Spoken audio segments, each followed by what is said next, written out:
Aminata, âgée de 12 ans, vivait avec sa mère Aïcha dans un quartier animé.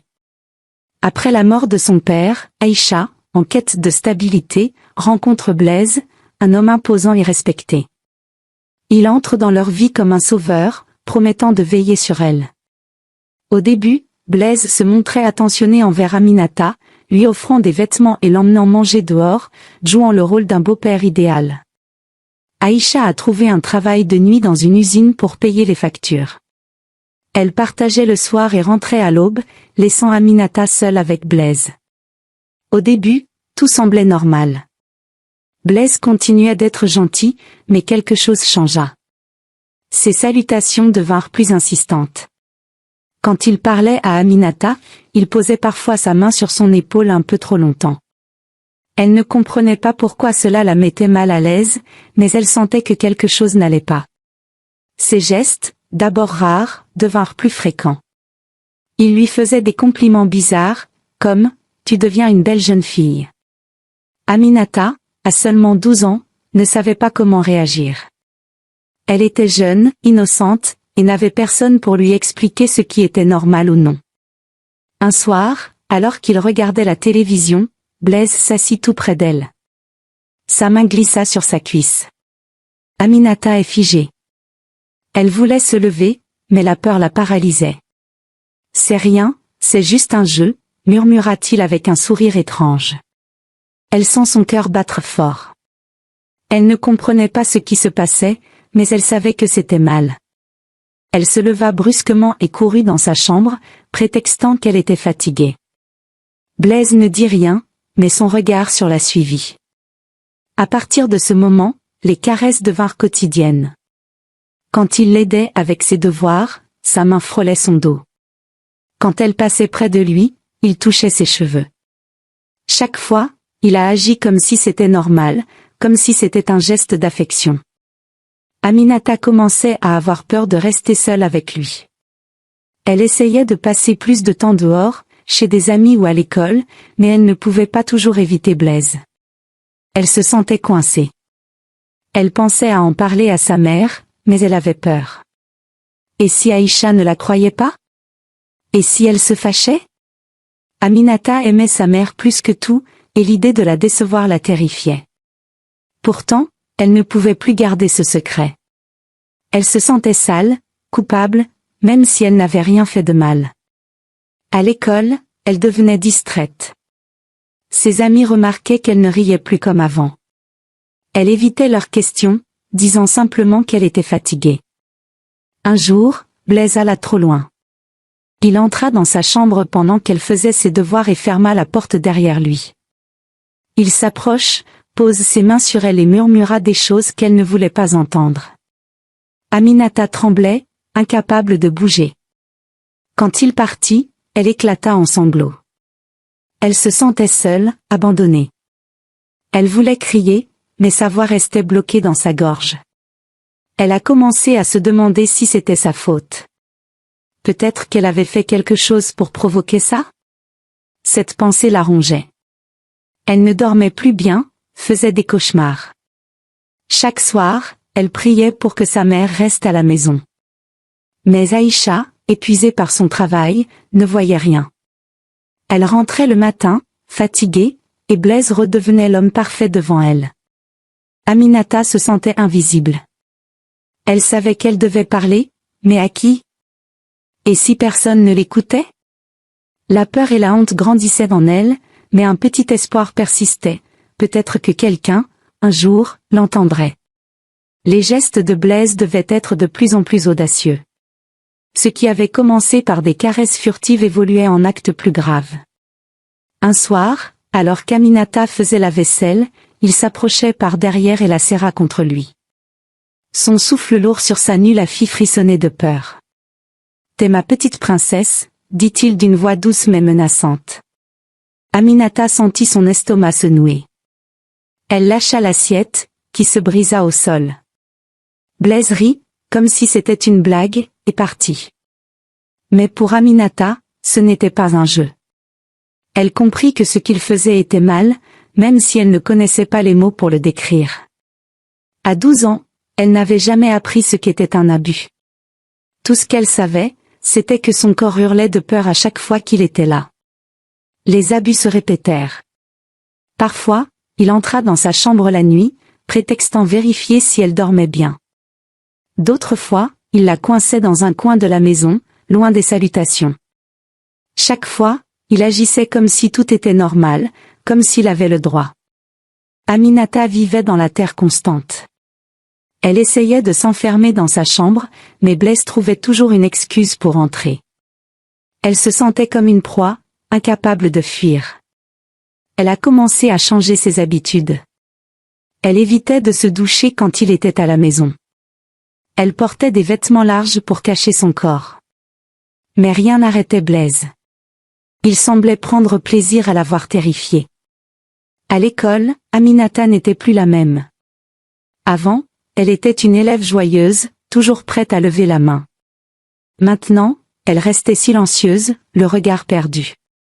Ses professeurs remarquaient qu'elle ne participait plus, mais ils pensaient qu'elle traversait une phase.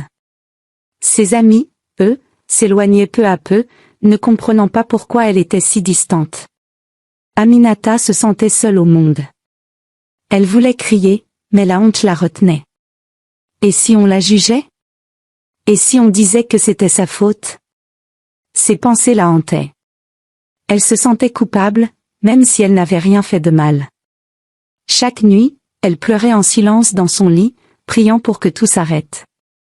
Elle pense souvent à parler à sa mère. Aïcha était sa personne préférée, celle qui l'avait toujours protégée. Mais Blaise avait une prise sur la maison. Il était charmant devant Aïcha, jouant le rôle du mari parfait. Aminata avait peur que sa mère ne la croie pas. Elle voyait comment Aïcha regardait Blaise, comme s'il était son héros. Cette pensée brisait le cœur d'Aminata. Elle se demandait si elle valait moins que cet homme aux yeux de sa mère. Pourtant, elle savait qu'elle ne pouvait plus se taire. Les abus de Blaise devenaient insupportables. Elle se sentait sale, brisée, comme si elle n'était plus elle-même. Un soir, après un nouvel incident, elle décida qu'elle devait essayer. Elle ne pouvait plus vivre comme ça.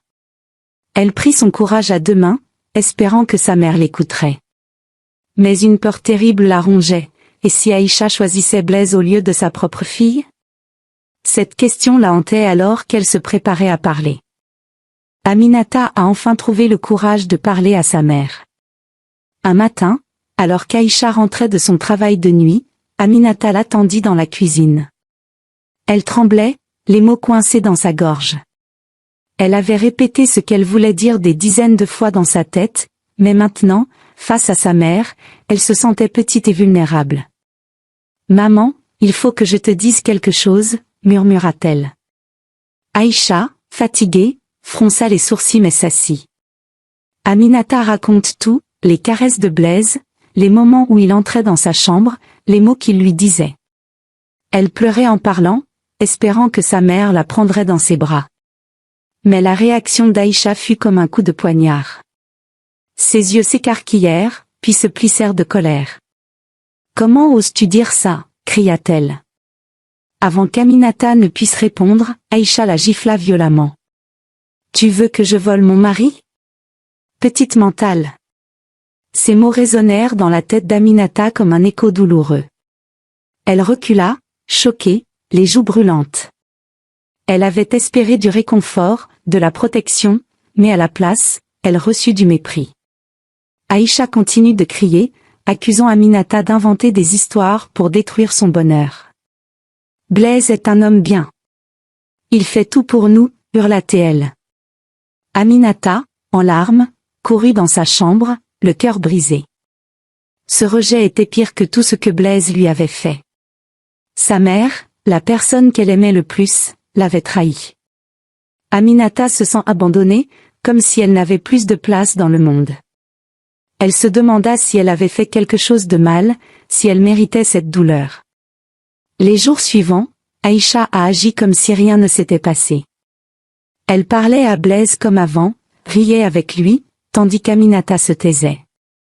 Elle évitait de croiser le regard de sa mère, de peur d'y voir encore de la colère. Blaise, lui, semblait triomphant. Il savait qu'Aïcha l'avait choisi. Il continuait ses abus, plus confiant que jamais, certain qu'Aminata n'oserait plus parler. À l'école, Aminata s'enfonça encore plus dans le silence. Elle ne parlait presque plus, même à ses amis. Ses notes continuaient de chuter, et elle passait ses pauses seule, cachée dans un coin. Elle se sentait invisible, comme si elle n'existait plus. La douleur du rejet de sa mère la suivait partout. Elle repensait sans cesse à la gifle, aux mots cruels. Petite mentale. Ces paroles tournaient dans sa tête, la faisant douter d'elle-même. Et si elle avait tout imaginé? Et si c'était vraiment sa faute? Ces questions la torturaient, mais au fond d'elle, elle savait la vérité. Blaise était un monstre, et sa mère refusait de le voir. Aminata cessa de chercher du réconfort auprès d'Aïcha. Elle comprit que sa mère avait choisi Blaise, peut-être par peur de perdre la stabilité qu'il apportait. Cette prise de conscience était déchirante. Aminata se sentait seule, sans personne pour la protéger. Mais quelque part, une petite flamme d'espoir persistait. Elle ne savait pas encore commenter, mais elle voulait que quelqu'un l'entende. Elle voulait que quelqu'un croie en elle. Cette douleur immense allait bientôt la pousser à chercher de l'aide ailleurs, même si elle ignorait encore où elle trouverait du soutien. Après la trahison d'Aïcha, Aminata se renvoie complètement. Elle ne parlait plus à personne, ni à la maison ni à l'école. Le monde autour d'elle semblait flou, comme si elle vivait dans un cauchemar dont elle ne pouvait pas se réveiller. À la maison, elle évitait Blaise autant que possible. Elle passait des heures enfermée dans sa chambre, prétextant des devoirs ou la fatigue. Mais même là, elle ne se sentait pas en sécurité. Chaque bruit dans la maison faisait sursauter. Elle vivait dans la peur constante que Blaise entre à nouveau. Les abus continuaient, et l'absence de réaction de sa mère rendait tout encore plus insupportable. À l'école, Aminata n'était plus la fille vive et souriante d'avant. Ses professeurs remarquaient son changement, mais ils pensaient qu'elle était juste fatiguée ou qu'elle traversait une crise d'adolescence. Ses notes, autrefois excellentes, dégringolaient. Elle ne participait plus en classe, restant silencieuse même quand on l'interrogeait. Ses amis, qui la découvrent bizarre, s'éloignaient peu à peu. « Pourquoi tu ne parles plus ?» lui demandait parfois un camarade. Aminata haussait les épaules, incapable d'expliquer. Elle avait honte, peur qu'on la juge si elle racontait la vérité. Elle se sentait sale, comme si les abus de Blaise avaient taché son âme. Les nuits étaient les pires. Aminata faisait des cauchemars où elle revivait les moments avec Blaise. Elle se réveillait en pleurs, le cœur battant, mais n'osait pas crier de peur qu'ils l'entendent.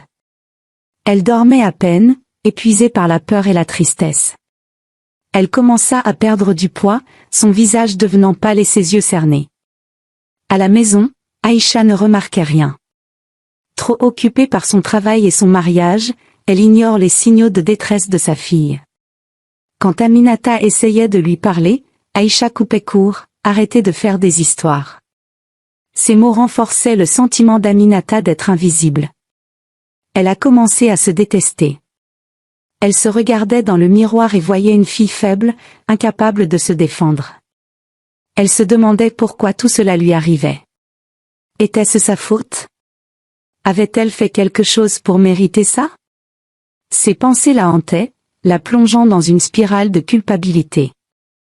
Elle cessa de prendre soin d'elle, ne se coiffant plus, portant toujours les mêmes vêtements. Elle voulait disparaître, devenir si petite que personne ne la remarquerait. Mais au fond d'elle, une petite voix refusait de s'éteindre. Cette voix lui disait qu'elle n'était pas coupable, que ce qui se passait était injuste. À l'école, elle passait ses pauses seule, souvent cachée derrière le bâtiment principal. Elle s'asseyait dans un coin, les genoux contre la poitrine, et laissait couler ses larmes. C'était son seul moment pour relâcher la douleur qu'elle gardait enfouie. Elle écrivait parfois dans un petit carnet, des mots brouillons sur sa colère, sa peur, sa solitude. Mais elle n'osait pas les montrer à qui que ce soit. Elle avait trop peur qu'on ne la croie pas, comme sa mère. Pourtant, ce carnet devenait son refuge, un endroit où elle pouvait être honnête. Un jour, elle écrit « Je veux que quelqu'un m'entende ». Cette phrase, simple mais puissante, marquait le début d'un changement. Elle ne le savait pas encore, mais elle était sur le point de trouver une issue à son enfer. Un après-midi, alors qu'Aminata pleurait seule derrière le bâtiment de l'école, Madame Diouf, sa professeure de français, la vit. Madame Diouf était une femme douce mais ferme, connue pour son écoute et sa bienveillance. Elle s'approche lentement, s'asseyant à côté d'Aminata sans rien dire au début. « Tu veux parler ?» demanda-t-elle doucement. Aminata serra la tête, essuyant ses larmes. Elle avait peur, mais le regard de Madame Diouf était différent. Il n'y avait ni jugement ni impatience, juste de la patience. Pendant plusieurs minutes, elles restèrent assises en silence. Ce calme donna à Aminata un sentiment de sécurité qu'elle n'avait pas ressenti depuis longtemps. Finalement, Madame Diouf parle. « Tu sais, quand j'étais petite, j'avais aussi des secrets qui me faisaient mal. Parler m'a aidée. » Ces mots touchèrent Aminata. Elle relève les yeux, hésitante. Elle voulait tout raconter, mais les mots restaient bloqués. Madame Diouf ne la presse pas. Elle lui dit simplement « Je suis là quand tu seras prête. » Ce soir-là, Aminata rentra chez elle, le cœur un peu plus léger. Quelqu'un l'avait vue. Quelqu'un s'était soucié d'elle. Pour la première fois depuis des mois, elle sentit une petite lueur d'espoir. Les jours suivants, Madame Diouf garda un œil sur Aminata. Elle lui posait des questions gentilles, comme « Comment vas-tu aujourd'hui ?» ou « Veux-tu qu'on corrige ton devoir ensemble ?» Ces attentions, petites mais sincères, donnaient à Aminata l'impression d'exister à nouveau. Elle commença à rester plus longtemps après les cours, discutant avec Madame Diouf de livres ou de poésie. Ces moments étaient comme une bouffée d'air frais. Mais la peur était toujours là. Chaque soir, en rentrant chez elle, elle retrouvait Blaise et le cauchemar recommençait. Un jour, alors qu'elle discutait d'un poème sur le courage, Aminata craqua. Les larmes coulèrent sans qu'elle puisse les arrêter. Madame Diouf s'assit à côté d'elle et attendit. « Je ne peux plus continuer comme ça », murmura Aminata. Puis, dans un souffle, elle raconte tout. Les caresses de Blaise, les abus, le silence de sa mère, la gifle d'Aïcha. Chaque mot était douloureux, mais le dire à voix haute était comme enlever un poids de sa poitrine. Madame Diouf écouta sans l'interrompre, son visage exprimant à la fois de la tristesse et de la colère. Quand Aminata eut fini, elle la prit dans ses bras. « Tu es si courageuse », lui dit-elle. Ces mots, simples mais puissants, font pleurer Aminata encore plus fort. Madame Diouf promet de l'aider. « Ce que tu vis n'est pas ta faute, et tu n'es pas seule », lui assure-t-elle. Elle expliqua qu'elle devait en parler à des gens qui pourraient protéger Aminata. La jeune fille a eu peur. Et si Blaise se vengeait? Et si sa mère la détestait encore plus? Mais Madame Diouf la rassura. « Tu mérites d'être en sécurité. » Ce jour-là, Aminata comprit qu'elle avait fait le bon choix en parlant. Elle ne savait pas encore ce qui allait se passer, mais elle sentait qu'elle n'était plus seule. Madame Diouf est devenue son premier vrai soutien, une lumière dans l'obscurité. Grâce à elle, Aminata est venue de poser le premier pas vers la fin de son calvaire, même si le chemin serait encore long et difficile. Après qu'Aminata eut confié son histoire à Madame Diouf, tout s'accéléra. La professeure, bouleversée mais déterminée, savait qu'elle devait agir vite. Elle contacta la directrice de l'école et, ensemble, elles alertèrent les services sociaux. Une assistante sociale, Madame Sow, sera envoyée pour rencontrer Aminata. C'était une femme calme, avec une voix douce qui mettait en confiance. Elle s'assit avec Aminata dans un bureau discret à l'école et l'écouta raconter son histoire une nouvelle fois. Aminata tremblait, mais Madame Sow lui répétait « Tu fais ce qu'il faut. Tu es très forte. » Ces mots l'aidaient à continuer, même si parler était encore douloureux. Les services sociaux ouvrent une enquête. Ils interrogèrent Aminata plusieurs fois, posant des questions précises mais toujours avec délicatesse. Ils voulaient s'assurer de comprendre chaque détail. Aminata se sentait parfois gênée, mais elle voyait que ces gens voulaient l'aider. Pendant ce temps, Madame Diouf restait à ses côtés, lui tenant la main quand elle en avait besoin. Les services sociaux décidèrent qu'Aminata ne pouvait pas rester chez elle, car elle était en danger avec Blaise. Cette nouvelle terrifia Aminata. Quitter sa maison, même avec tout ce qui s'y passait, signifiait perdre le peu de repères qui lui restaient, et surtout sa mère. Les autorités allèrent voir Aïcha et Blaise. Quand ils interrogèrent Blaise, il nia tout en bloc. « C'est des mensonges », cria-t-il. Il joua l'homme blessé, disant qu'Aminata inventait pour attirer l'attention. Aïcha, elle, était furieuse. Elle défendit Blaise avec force, répétant « Ma fille est une menteuse. Elle veut détruire ma vie. » Ces mots, rapportés à Aminata par l'assistante sociale, lui firent l'effet d'une nouvelle gifle. Sa mère, encore une fois, choisissait Blaise. Aminata plèvre, mais une partie d'elle n'était plus surprise. Elle avait espéré, malgré tout, qu'Aïcha changerait d'avis. Les services sociaux décidèrent de placer Aminata dans une famille d'accueil. Ce fut un moment déchirant. Un matin, Madame Sow vint la chercher à l'école. Aminata n'eut pas le droit de retourner chez elle pour prendre ses affaires. On lui promet qu'on lui apporterait ses vêtements plus tard. Elle monte dans une voiture, le cœur lourd, regardant par la fenêtre son quartier s'éloigner. Elle ne savait pas où elle allait, ni qui seraient ces nouvelles personnes. Tout ce qu'elle savait, c'était qu'elle quittait sa mère, sa maison, son passé. Elle se sentait à la fois soulagée et terrifiée. L'enquête continue sans elle. La police interrogea Blaise à nouveau, mais il maintenait sa version. Aïcha, elle, refusait de coopérer, accusant les services sociaux de lui voler sa fille. Les voisins, choqués par l'histoire, commencèrent à parler. Certains disaient avoir vu Blaise agir bizarrement avec Aminata, mais personne n'avait rien dit avant. Cette pensée rendait Aminata triste. Pourquoi personne n'avait rien fait? Mais au fond, elle était reconnaissante envers Madame Diouf. Sans elle, elle serait encore prisonnière de cet enfer. Maintenant, une nouvelle vie l'attendait, même si elle ignore ce qu'elle lui réservait. Elle savait que ce serait dur, mais pour la première fois, elle se sentait protégée. Les autorités, bien que lentes, étaient de son côté. C'était le début d'un long chemin vers la guérison. Aminata arrive dans sa famille d'accueil, une maison simple à la périphérie de la ville. Ses nouveaux tuteurs, Monsieur et Madame Ba, étaient un couple gentil mais réservé.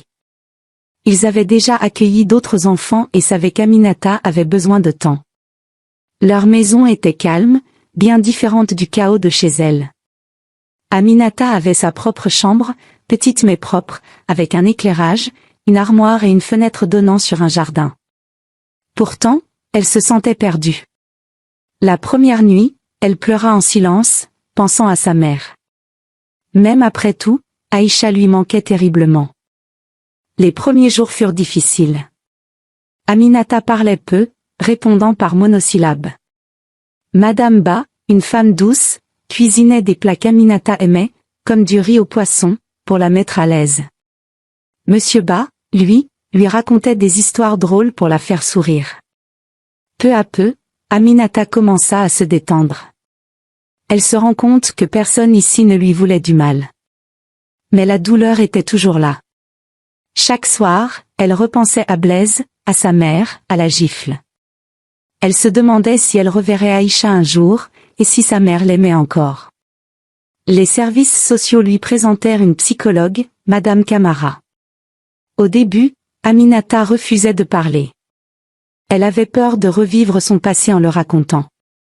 Mais Madame Camara était patiente. Elle utilisait des jeux, des dessins, pour aider Aminata à exprimer ses émotions. Petit à petit, Aminata s'ouvre. Elle parle de sa colère contre Blaise, de sa tristesse face au silence d'Aïcha. Madame Camara l'aidait à comprendre que rien n'était sa faute. « Tu es une victime, pas une coupable », lui répétait-elle. Ces mots, au début difficiles à croire, commencèrent à faire leur chemin. À l'école, Aminata fut inscrite dans un nouvel établissement. C'était un choc de repartir de zéro, sans amis ni repères.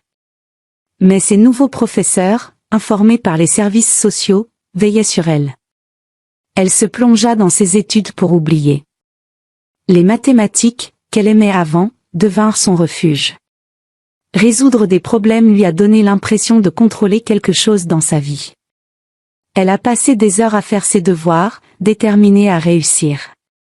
Ses notes remontèrent lentement, et ses professeurs la félicitèrent. Ces petites victoires lui redonnaient un peu de confiance. Les bas l'encourageaient aussi. Ils lui apprennent à cuisiner, à jardiner, à rire à nouveau. Un soir, alors qu'ils mangeaient ensemble, Aminata sourit pour la première fois depuis longtemps. Ce moment simple, autour d'un repas, lui fit réaliser qu'elle pouvait être heureuse à nouveau. Mais la nuit, les cauchemars revenaient. Elle se réveillait en sueur, revoyant le visage de Blaise. Madame Camara lui apprend des exercices pour gérer ses peurs, comme respirer lentement ou écrire ses cauchemars dans un carnet. Ces outils l'aidaient à se sentir plus forte. Aminata a commencé à rêver d'un avenir. Elle voulait devenir quelqu'un d'important, quelqu'un qui aiderait les autres. Elle pensait souvent aux enfants qui, comme elle, souffraient en silence. Elle voulait leur donner une voix. Cette idée est devenue son moteur. Elle savait que sa nouvelle vie serait un combat, mais elle était prête à se battre. Les bas et Madame Camara étaient ses piliers, et grâce à eux, elle apprenait à se reconstruire, pas à pas, vers un avenir qu'elle voulait construire elle-même. Aminata grandissait dans sa famille d'accueil, portée par une détermination nouvelle. Les bas et Madame Camara, sa psychologue, ont eu l'idée de retrouver un peu de lumière dans sa vie. Mais elle savait que pour avancer, elle devait travailler dur. Elle se plongea dans ses études avec une énergie qu'elle n'avait jamais eue avant. À l'école, elle passait des heures en bibliothèque, lisant tout ce qu'elle pouvait. Les mathématiques et la littérature devinrent ses matières préférées. Résoudre un problème ou écrire une rédaction lui a donné le sentiment de reprendre le contrôle de sa vie. Ses professeurs remarquèrent son sérieux. Ils l'encourageaient, lui disant qu'elle avait un grand potentiel. Aminata, qui avait perdu confiance en elle à cause de Blaise et du rejet de sa mère, a commencé à croire en ses capacités. Elle se fixait des objectifs, réussir ses examens, obtenir un diplôme, devenir quelqu'un. Chaque bonne note était une victoire, un pas de plus loin de son passé. À 16 ans, elle a reçu un prix scolaire pour ses résultats en mathématiques. Ce jour-là, en tenant son certificat, elle pleura de joie. Elle n'était plus la fille brisée d'avant. Mais le chemin n'était pas facile. Les souvenirs de Blaise revenaient souvent, surtout la nuit. Les cauchemars étaient moins fréquents, mais ils laissaient trembler. Madame Camara l'aidait à gérer ces moments. Elle lui apprenait à transformer sa douleur en force. Ton passé ne te définit pas, mais il peut te pousser à faire de grandes choses, disait-elle. Aminata écrivait beaucoup dans son carnet, notant ses rêves, ses peurs, mais aussi ses espoirs.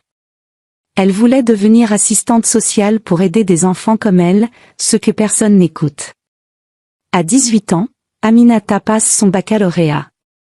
Elle travaille la jour et nuit, révisant sans relâche.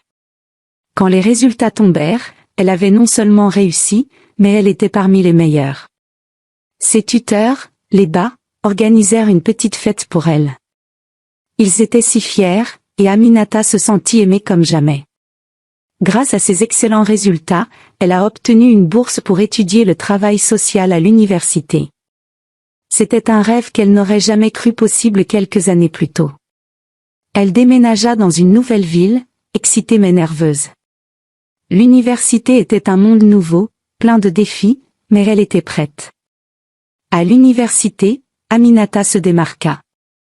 Elle participait à des discussions, posait des questions, apprenait tout ce qu'elle pouvait sur la protection des enfants. Elle rencontra d'autres étudiants qui, comme elle, voulaient changer le monde. Ses amitiés lui donnèrent de la force. Elle parlait parfois de son passé, mais seulement à ceux en qui elle avait confiance.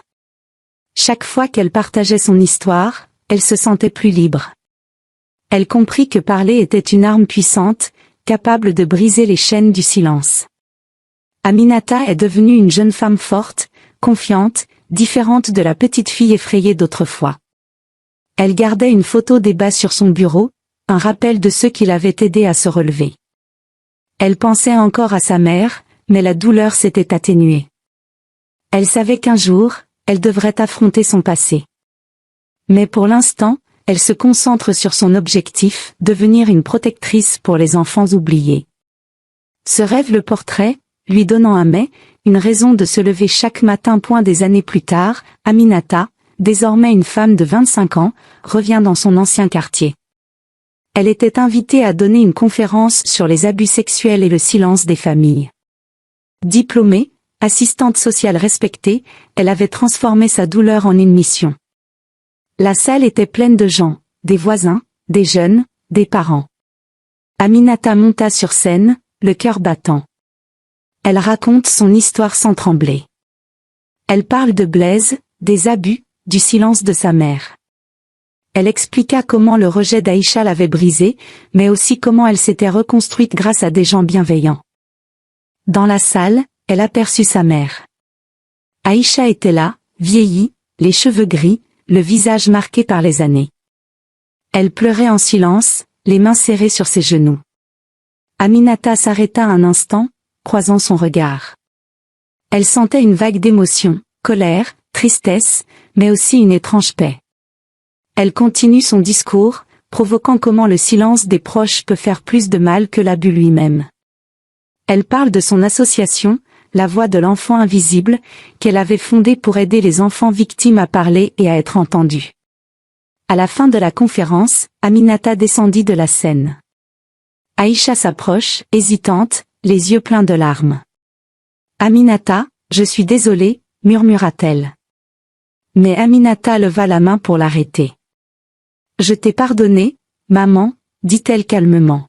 « Mais je ne t'oublierai jamais. Ton silence a fait plus de dégâts que son crime. » Ces mots, durs mais sincères, firent sangloter Aïcha. Aminata ne la prend pas dans ses bras. Elle n'était pas prête. Mais elle lui offrit un sourire triste avant de partir. Ce moment marque la fin d'un chapitre douloureux. L'histoire d'Aminata se propage dans le pays. Les journaux en parlèrent, les radios l'invitèrent. Elle est devenue un symbole d'espoir pour des centaines de jeunes filles. Son association grandit, ouvrant des centres d'écoute pour les enfants victimes d'abus. Aminata formait des bénévoles, donnait des conférences, travaillant avec les écoles et les services sociaux. Elle voulait que plus aucun enfant ne se sente invisible. Chaque fois qu'elle aidait une victime à parler, elle revivait un peu sa propre victoire. Elle savait que son passé l'avait rendue plus forte, capable d'aider les autres. Aminata ne revit pas souvent Aïcha. Sa mère lui écrivait parfois, mais leurs échanges restaient distants. Aminata avait appris à vivre sans elle, à construire sa propre famille avec ses amis, ses collègues et les enfants qu'elle aidait. Elle n'avait plus besoin de l'approbation d'Aïcha. Elle avait trouvé sa place dans le monde, une place où elle pouvait faire une différence. Son histoire inspirait les autres à briser le silence, à dénoncer les abus, à chercher de l'aide. Aminata apprenait à aimer à nouveau, à rire, à rêver. Elle voyageait parfois pour parler de son association, rencontrant des gens qui la remerciaient pour son courage. Chaque merci, chaque sourire d'un enfant sauvé, était une récompense. Elle savait que son chemin avait été long et douloureux, mais elle ne regrettait rien. En se levant chaque matin, elle se disait « Je suis vivante, je suis forte, et je ne serai plus jamais silencieuse ». Son histoire, née d'une tragédie, était devenue un phare pour ceux qui cherchaient la lumière dans l'obscurité. Abonnez-vous pour ne pas rater nos histoires.